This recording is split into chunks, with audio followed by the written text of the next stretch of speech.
朋友好，我是那个亲亲的妞妞。今天我准备测评一款小卖部最贵的起泡胶。这是我之前去小卖部买的8色透态起泡胶，一共花了我13块钱呢。老板说这是他们店里最贵的一款，我觉得挺好看的，就买回来啦。下面就来看看效果怎么样吧。哇，好漂亮啊！这里面一共有8种颜色，而且非常高透。来打开看一下，这里面的每个填充物都不一样，不仅有皇冠、小星星，还有漂亮的小伞和贝壳等等。赶紧来试一下手感。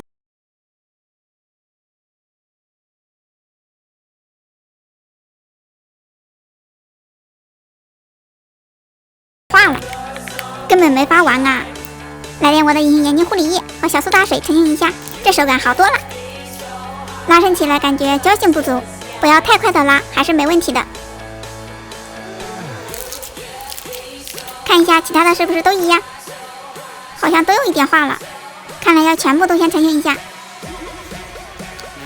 呈现好之后都先拿出来。这8种颜色放在一起挺好看的呀。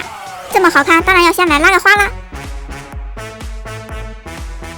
有点太软了，不过捏起来还是很解压的。没想到居然混出了杨紫的硬颜色，既然它是透态起泡胶，那我就来起个泡看看。拉一下断一下，能起泡吗？并没有变大呀，感觉被坑了，看来只能当个戳戳泥玩了。小可爱们，你们买过这种起泡胶吗？好啦，今天视频就到这里啦！喜欢喵喵视频的小可爱，别忘了关注哟！我们下期见。